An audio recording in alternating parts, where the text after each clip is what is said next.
Welcome to the Goa School, Kishore. Thank you. Thanks for invite. Can you hear me? Yeah, I can. Not at all. Welcome, Kishore. I've known you, Kishore, for like the better part of, I think, 20 years, Yeah, off and on. yeah. And we met long ago professionally, and we stayed friends, of course. And you have recently retired as a senior regional skills advisor at the ILO's regional office. And you were in Beirut, but you obviously covered several countries in the region, which we could perhaps talk about. But of course, we're also interested in our home countries, which is India. And now, for those who don't know, the ILO is the International Labor Organization. Organization, Yeah, right? yeah. And so it's a UN agency, and their job is to bring together various people, governments, employers, workers, etc. And they are in the business of setting up the environment such that everyone can have access to decent work, which is one of our human rights. Um, all right. So, welcome again. As I said, you've had a really illustrious career, Kishore. So, you will be talking about your time in various places. So, I will just come to it as we go, rather than list it all. But there will be a lovely description of everything that you've done on our website. Okay. So, today's topic is the future of work. Okay, and this obviously entails skills, employability, account like employment, jobs, that kind of thing. So I guess my first question is there an employment crisis in the world? Yes and no. Depends. What vantage point we are talking from. If we are talking in industry which is growing, which are emerging industries such as IT, CE, or green industries, then yes, there is no. I mean, there's not much crisis. In fact, there is more demand than the supply. But Okay. when you talk about the sunset industries, the dying industries, which are traditional and which are being not creating much jobs, then yes, is a huge crisis. Mhm. The second vantage point is that are you talking from, urban poor or rural poor or a middle class or lower middle class? Where are you talking from? So what kind of access you have for education and skills? What kind of career guidance system you have around you? It all depends. But if we look at the data term, yes. Overall data, global data, yes, we are facing serious crisis.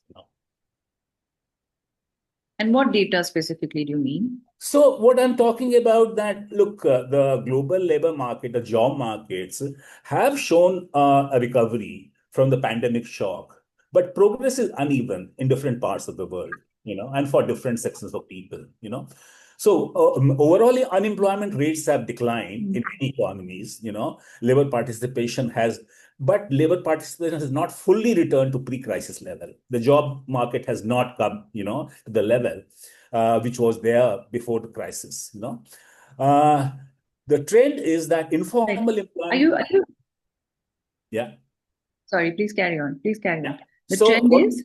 The trend is that informal employment remains widespread and is increasing more. The formal employment is shrinking.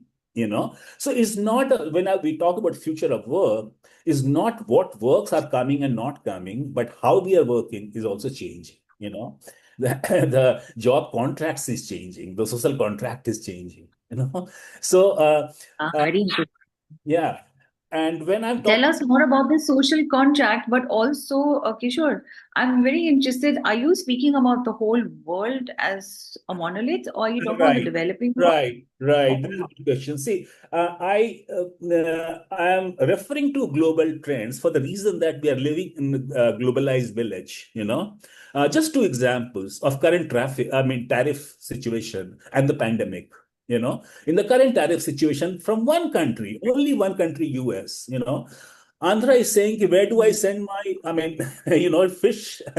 And Tripur is saying, where do I send my, clothes, And Gujarat is saying, where do I send my polished diamond, So I'm just one situation. And you have seen the pandemic, where the entire global supply chain got disrupted, So it is not, so this is why the global situation is important, but we have to focus more on a local situation from global perspective, how it is impacting India, So from that perspective, I'm talking about global and local both, So the global trend is that almost 402 million people, 40 crores people worldwide want to work but lack employment. Wow. Which in number terms is 12.4. For youth is 12.4%, for general category, 5.4% such people who are looking for a job. But these are the figures which methodology is quite challenged. Like, let's take the India's case, where government data has come into controversy, and the writers and various other agencies are challenging this data that only 5% people are looking for job but not getting, People are saying there are 15 to 35% people, who are well qualified but not getting job. We are not talking about the number of people who are unemployed. We are just talking about the people who are, who are qualified and not getting jobs. Right. So this is the level of crisis which we are talking about, in general terms, And may I also ask, a lot of our economy is sort of like this gig economy, right? Where people have 3 and 4 jobs, everything is giving them 10,000, and that's how they're eking out a living. So when you talk about jobs, are you talking about this type of job, or are you talking, because this is a big debate in our country? Very good question. A lot of people, or are you talking about secure jobs, like with insurance and payouts and retirement and that kind of thing? Very good question. Madhuri, you know that in India, 96% people are informal sector. Highest in the world, 96% people are informal. So we are talking about both formal and informal sector, of course. What you are talking about, that within the formal sector, how informalization is happening. And the gig economy is one of the examples where the people are informal, contracted, they don't have a social protection. They don't have, like a PF or any kind of a, typical job situation, what we call decent job. These are most indecent jobs, These are very risky, unprotected jobs. And that's booming. Okay. So that adds up to the number. When we're talking about number, well, it looks good because this adds to the number. Trust me, that government has added people at employment. Those 2 crores people who went back during pandemic from Delhi back to village, they are including them as employed people, that when they went to village, they started doing agriculture or something. So how farcical this number be, but it does show the trend. Sorry, I stop here. Yeah. No. I mean, I'm interested. So the methodology you were talking about earlier, what is this? Why is it faulty? I mean, this is an example of how it's faulty, but how do you count? There are very technical things, Madhuri, that the way these surveys are conducted, as I told you, that if you are including, the people who went back, because they got unemployed in Delhi, they went back to their village and they started supporting their village, activities, agricultural activities, or if they are son of like a potter, they started doing pottery, right? If they're a son of like whatever, what a cobbler, or they started doing that. But they were included as employed people. So this is, I could talk about methodology, and the agency which was responsible for this was not given this responsibility. Rather, the central bank did this study. Can you believe it?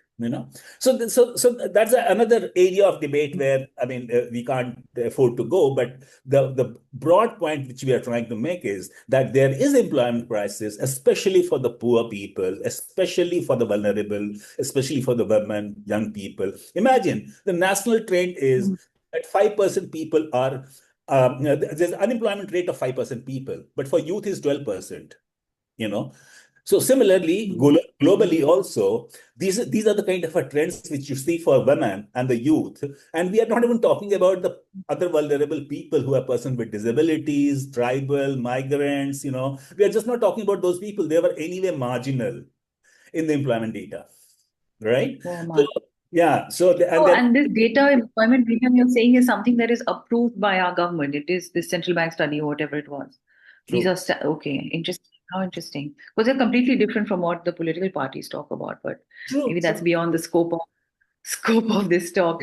Okay, so how do you foresee sort of these trends of the future of work? How will they evolve globally now? What is it that we should be aware of? Okay.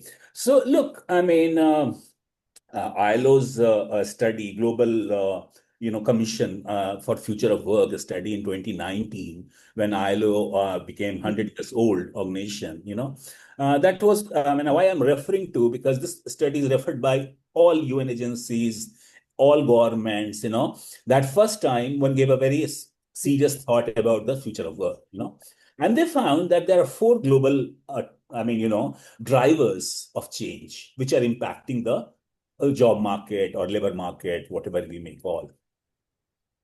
The one is like we all know digital transition, the AI, creating havoc, creating disruption in the global market, job market. The second is green transition, the emerging green economy, especially, we are talking about, energy sector. All countries under the Paris Agreement 2005, they have committed, that what should be their zero emission target. And to meet those zero emission target, they are opening up the green sector, like whether it is green energy or, I mean, you have recycling. There are many, many subsectors and sectors opening up in green economy, The third very important uh, driver of change is a demographic transition which is happening. If you go to Italy and Germany and Japan, you'll find the old age population growing, the young population, is uh, is becoming a huge issue in the labor market. So they are more dependent on the migrant workers, And the globalization itself is a very important factor when we are talking about trade-linked jobs, what I talked about, the tariff situation, how it is impacting the jobs in the trade economy. Basically, what I'm talking about, that these are the four global drivers of change which are impacting the labor market. How it is impacting the labor market? Let me give some estimate. Uh, we all know that job loss and job gains and job modified. These are three situations which are emerging because of the impact of these factors. So we know that there is estimation that 14 to 18% jobs are disappearing because of automation in the next 10 to 20 years. But another 32% are likely to change radically as individual tasks are automated. So it's a huge disruption in the labor market. The skills demand is outpacing the supply of in emerging sectors. And that's what I was talking about. When you talk to these industries, they will say, there is enough jobs. We are not finding people, you know. When you talk to traditional industry, they will say, like, we are getting too many people for jobs, but while we are not creating many jobs. So that's the kind of a situation which is happening because of these changes, So when you're talking about why we are facing this, your answer will be lying here, that why they're facing this problem of unemployment. There are two major reasons. One is we are not creating much jobs. And secondly, we are not able to create market driven skills or market oriented skills, or the skills which are in demand in the market, the occupations which are demand in the market. We are not creating enough people, because of our weak education system, weak education and skill system, and also because of social attitude. Will you believe that 5 to 12% people join technical education after school, Yeah. while in Germany, 85% people, in South Korea, 75% people are skilled. you know, so it's a huge gap. It's a huge gap. Like I didn't quite understand that. What is the, what I'm saying, that after school, yeah, not many people are joining vocational training. they all want to go for higher studies. Exactly. The Mhm. general education, IA, BA, MA, philosophy, MA, history, so it's fine if you go for that, but they don't expect job because market is not ready for those, degrees now. No, They're it's a bit of colonial hangover, I guess. Everybody wants all the top jobs, and they don't want to have the worker jobs. And also, workers, I think, in developing countries can't sort of afford the same sort of life as those in richer countries can. true. So, like for example, if you're a plumber, it's a highly skilled job, Yeah. and in the West, you'd pay through your nose to get a plumber. That's why most people, I mean, actually learn plumbing so that they don't have to pay a professional plumber. But it's a very highly paid job, whereas here it pays, it's good, but it's not perhaps always a living wage, I would Also imagine. stigmatized, Madhuri. Oh, plus it's stigmatized, of course. There's that. Yeah. That's what I'm That's trying to not say. true. So, Yeah. so like if you go to Middle East countries, the youth will not go for private sector jobs. Mm.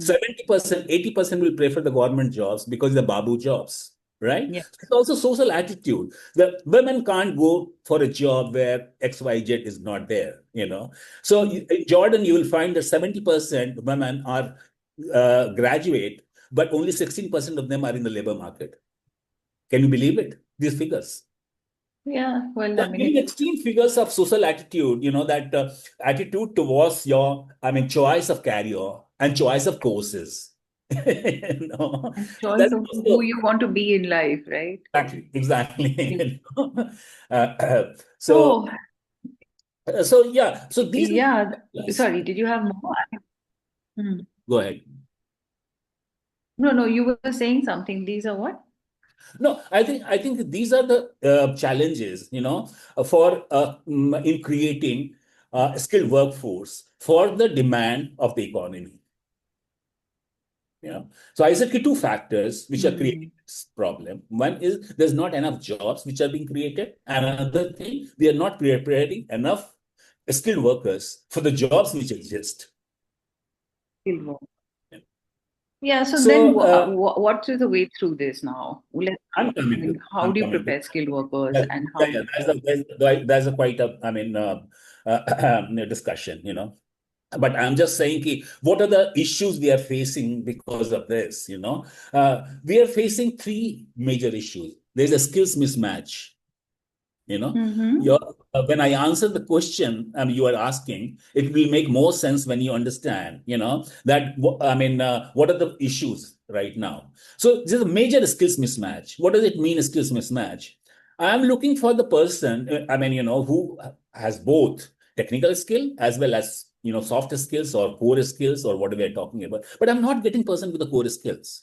You know I am looking for level 4 mission. I'm getting only level 1 mission. So this is a skills mismatch. Uh, a skills shortage. We need 5,000 plumbers. I'm getting 1,000 plumbers of that. So skills shortage. And then you have a skills gaps. So these are the kind of situations we are in right now. Uh, Also, we have a problem that learning skills is not possible in the classroom. You have to work. Really. I'm transitioning to the answer which you're looking for. So we need to learn at the workplace, and that's where the most developed countries are doing. Where Germany, Belgium, Switzerland, Canada. So you learn 80% at the workplace and 20% in the classroom. In our system, we learn 90% in the classroom and Mm-hmm. 10% in the workplace. Right. So, so now let me come back Hmm. to now your That's why question. companies get so mad when you quit. Sorry. Sorry, I was just saying, which is why companies get so mad. Yeah. reason why companies get so mad when you quit right after you've been trained. True, true, true, true, true. Because the investment in training you is so high. Absolutely. And then you see you can command a price. So I mean, people have, in India, of course, we game the system all the time. True, true, But true. anyway, right. Yeah. Sorry, carry on. So no, I mean, now I'm answering a question that how do we, I mean, get onto the situation when we can really improve the labor market, So the first thing is policies and approaches. I mean, what kind of a national policy, a state policy you have.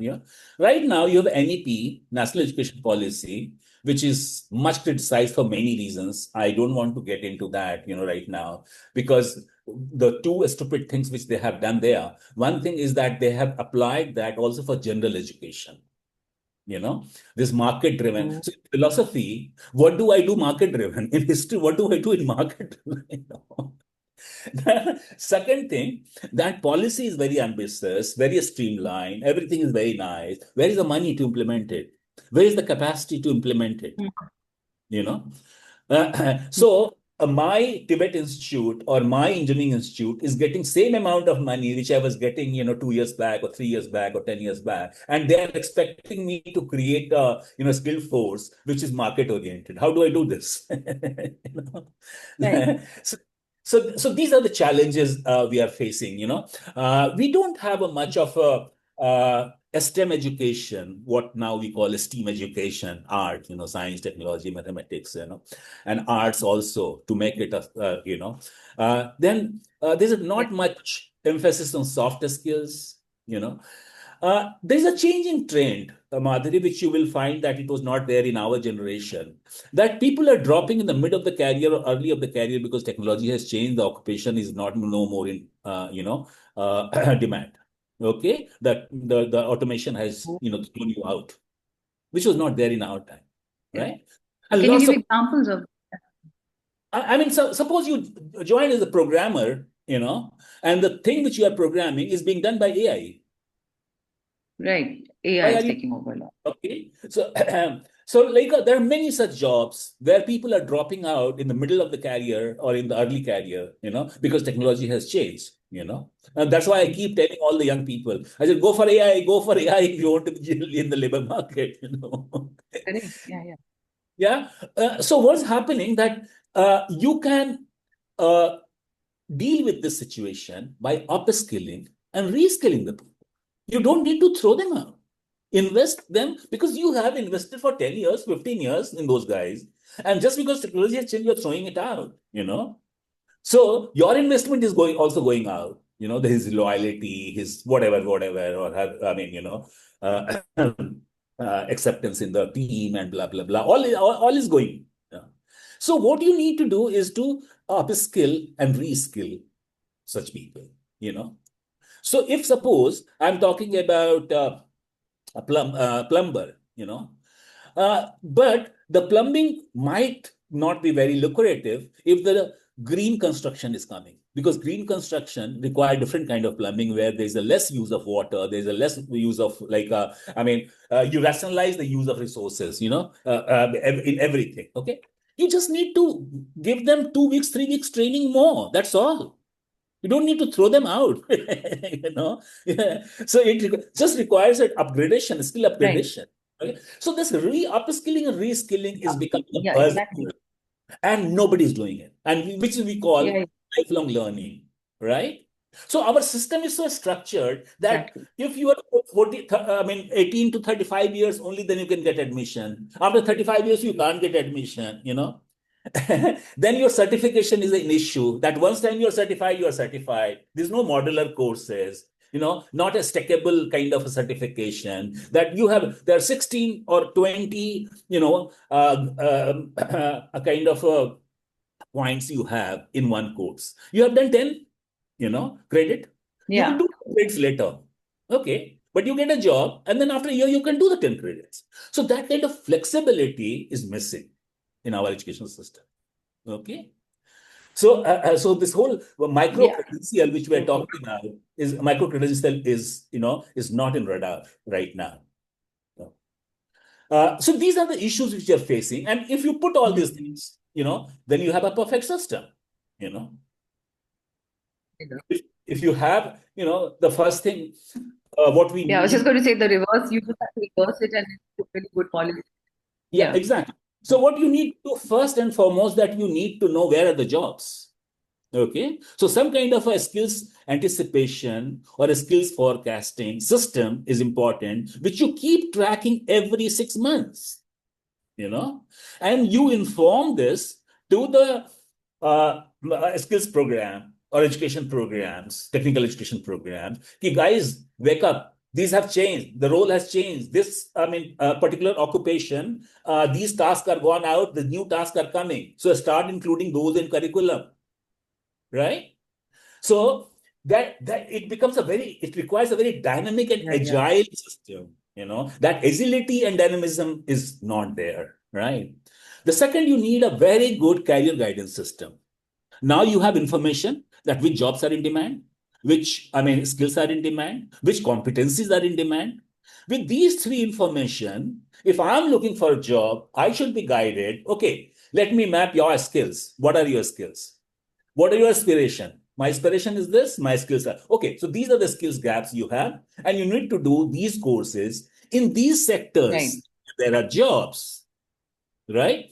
So this career guidance system, a system what we call lifelong, market intelligence based uh, career guidance system, which is missing, which needs Yeah. to be put in place, and then you need to have those curriculum, those competency standards, those, teachers, trainers who are upgraded, their skills of teaching is also upgraded. You have those infrastructure, those classroom, a laboratory system where you have all those modern equipments to teach, So there's lots to do, to really catch up with the market, and market demand, you know. Yeah.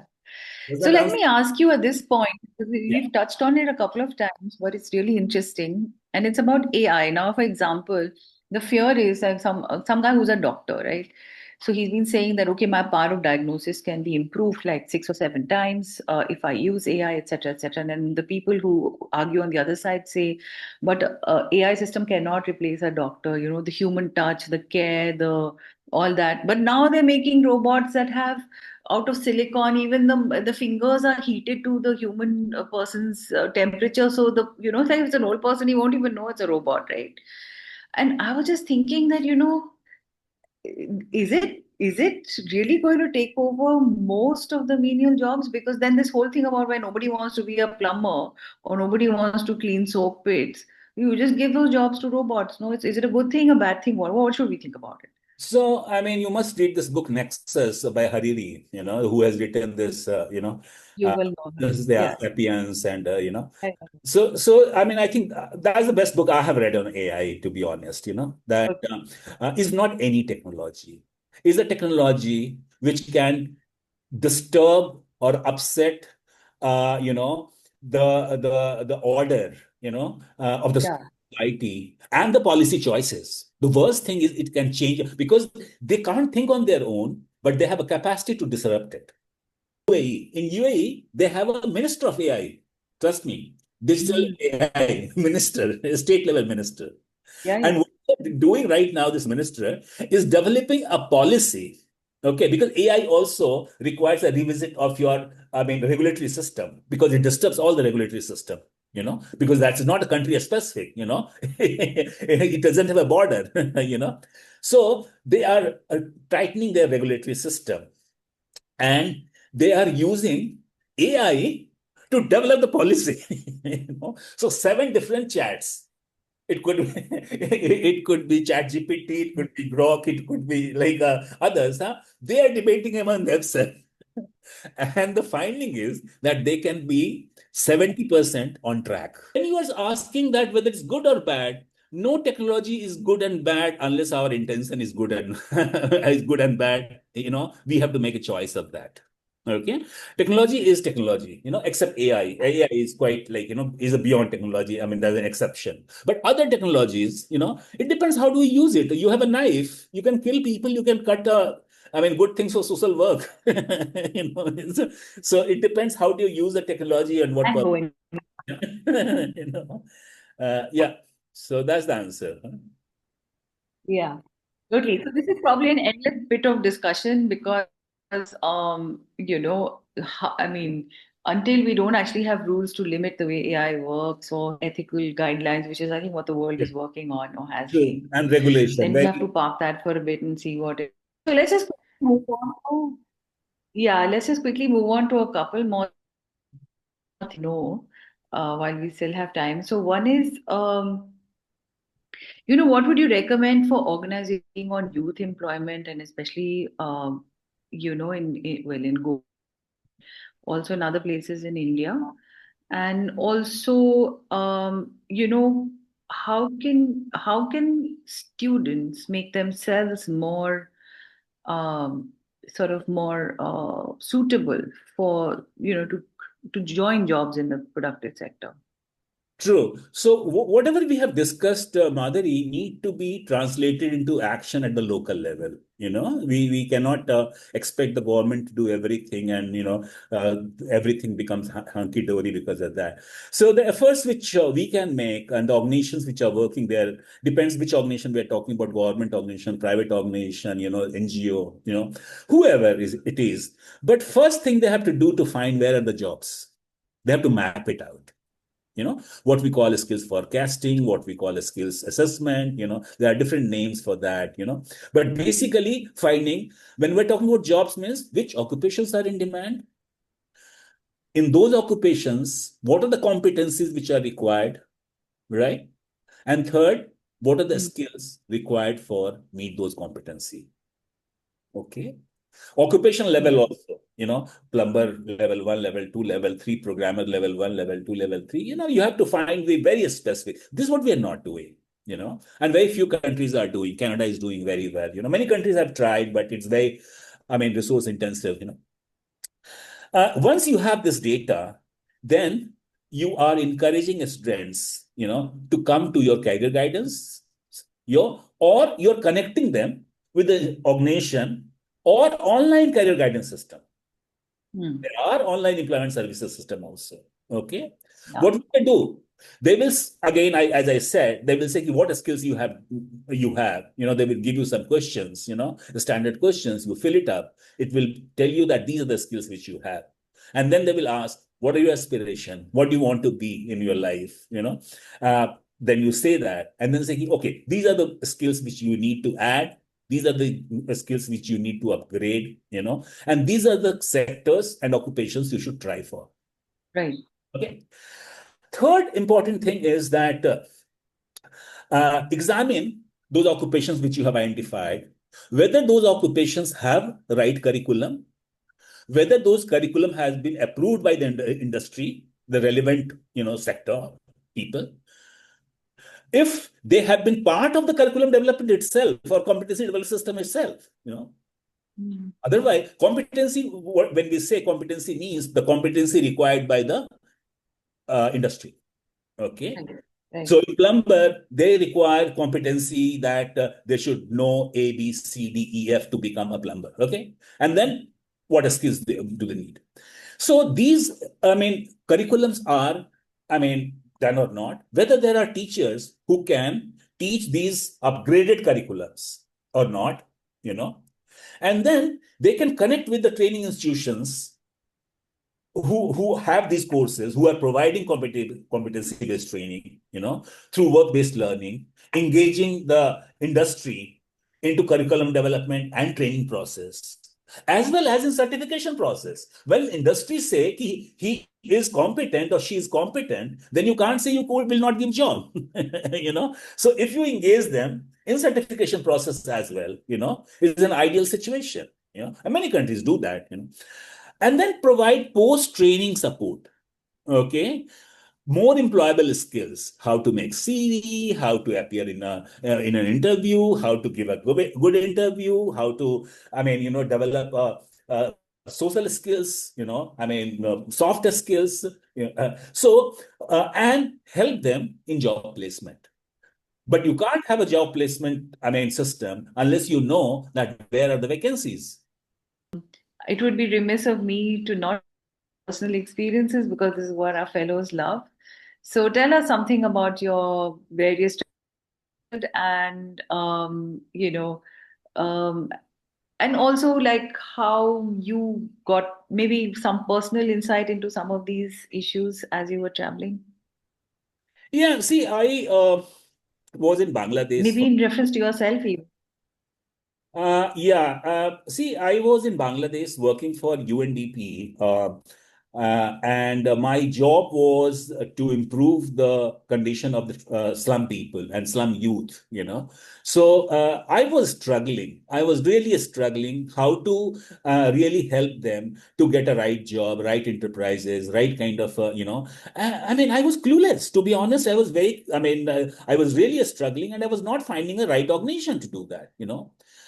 Then I learned about ILO and I reached ILO through my country director to have a formal partnership with them.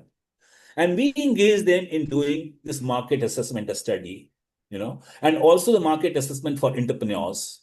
The methodology which they use was quite fascinating because they typically bring together different stakeholders and they talk to them and they find the, answers from them. They don't give their own answer. I was quite fascinated. I said, if there is any chance in working for ILO, I'll work for ILO. Okay. Because it gives me answer to the questions which I'm looking for. You know, UNDP was not giving me that. So I jumped to ILO because of that. Okay. In ILO, it was a completely new world for me. Every word, this competency-based training and these like a career guidance system and all those lifelong learning, every jargon was like for me, it was hard to understand, to grapple with. I really worked very hard to understand the meaning behind it. What does it mean in the real world?